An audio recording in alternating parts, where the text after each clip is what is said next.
Perkenalkan, nama saya Redo Laluno dengan NIM 2130 20 70 3053. Dalam video kali ini saya akan memaparkan materi sesuai kelompok kami, kelompok 4.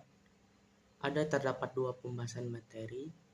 Yang pertama, Global Governance, yang dimana membahas mengenai pengertian Global Governance, konsep dari Global Governance itu sendiri, serta isu-isu Global Governance. Lalu materi yang kedua membahas mengenai Adaptive Governance. Di dalamnya membahas pengertian Adaptive Governance dan prinsip Adaptive Governance. Baik, langsung ke dalam pembahasan yang pertama, yaitu Global Governance. Pemerintah yang hubungannya melewati batas-batas nasional. Global Governance dipahami sebagai bentuk fungsi-fungsi internasional atas apa yang dikerjakan negara-negara secara nasional. Global Governance merupakan keseluruhan dari aktivitas-aktivitas yang berhubungan dengan kepemerintahan atau governance. Aturan-aturan dan mekanisme serta formal dan informal yang muncul pada berbagai tingkat di dunia kontemporer. Secara konsep, global governance relatif berbeda dan tidak membentuk hierarki utuh dengan konsep good governance, good public governance, ataupun good corporate governance. Hal ini karena global governance berangkat dari isu bersama yang dihadapi serta beroperasi pada tatanan di luar batas negara. Sedangkan good governance beserta turunannya lebih memusatkan perhatian pada aktor serta menjadi indikator kepemerintahan dalam level nasional maupun daerah.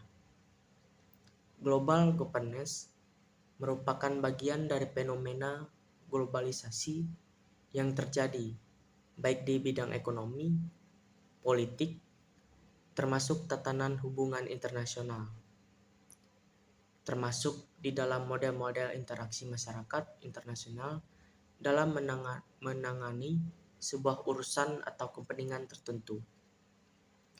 Tidak hanya oleh kelembagaan negara saja, tetapi juga komponen aktor-aktor non-negara.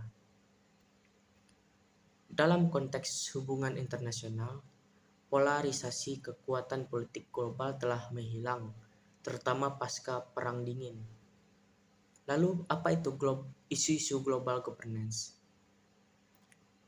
Mungkin bagi kebanyakan orang yang membuat mereka tertarik pada tata kelola global adalah potensi yang ditawarkan untuk menangani masalah dan isu yang mereka anggap penting. Patel dan Mason berbagi kecenderungan ini.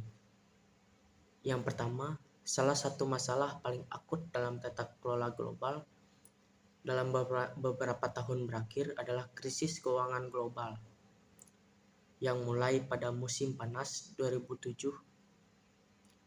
Krisis yang dimulai setelah beberapa tahun booming perumahan dan pasar keuangan telah menunjukkan betapa pentingnya stabilitas keuangan global untuk kemakmuran yang berkelanjutan.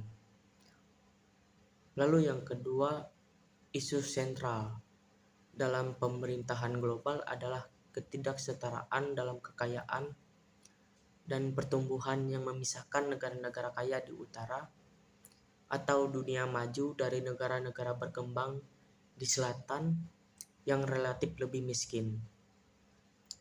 Lalu yang ketiga, keamanan.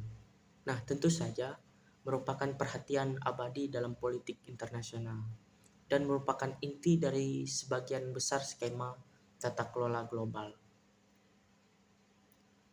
Masuk ke pembahasan materi yang kedua, yaitu Adaptive Governance. Adaptive Governance sebagai tata kelola pemerintahan yang mendahulukan kepentingan publik melalui respon cepat terhadap perubahan lingkungan.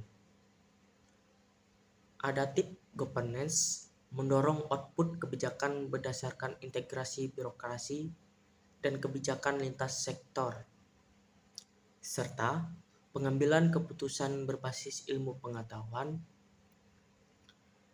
Keputusan yang diambil adalah keputusan yang terbuka, melibatkan masukan dari berbagai ahli, serta mengkalkulasikan kemungkinan yang akan terjadi.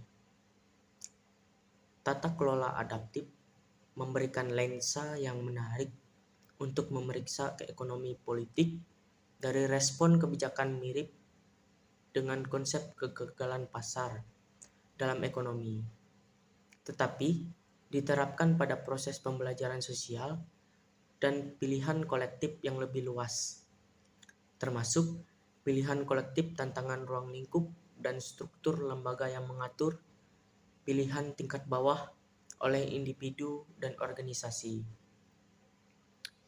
Di masa depan, sumber daya alam akan selalu berubah. Karena itu, manusia harus menanggapi dengan menyesuaikan diri dengan yang terus berubah. Lalu di sini ada prinsip adaptive governance. Prinsip adaptive governance adalah menerapkan prinsip governance dengan mengacu pada perubahan lingkungan yang terjadi. Konsep ini dipakai dalam rangka untuk menjelaskan kemampuan adaptasi governance menghadapi tantangan atau hambatan eksternal atau hambatan dari luar. Adaptive governance merupakan satu model pemerintahan yang berusaha untuk menyesuaikan dan merespon perubahan dengan memperhatikan prinsip-prinsip tata pemerintahan yang baik. Dimensi yang harus diperhatikan untuk implementasi adaptive governance menyangkut yang pertama informasi, kedua kebutuhan politik, dan yang ketiga sumber daya. Nah, jadi kesimpulan yang dapat diambil dari pembahasan materi ini yaitu dengan adanya global governance dan adaptive governance yang diperuntukkan untuk kemajuan negara dari segi konsep dan unsur-unsur yang berlaku di dalam dua hal tersebut. Apalagi dengan adanya hubungan yang melibatkan banyak negara dalam melakukan kegiatan perekonomian ataupun politik sangat membantu dalam perkembangan bahkan kemajuan negara. Sekian pemaparan materi dari saya. Atas kurang dan lebihnya saya mohon maaf. Terima kasih.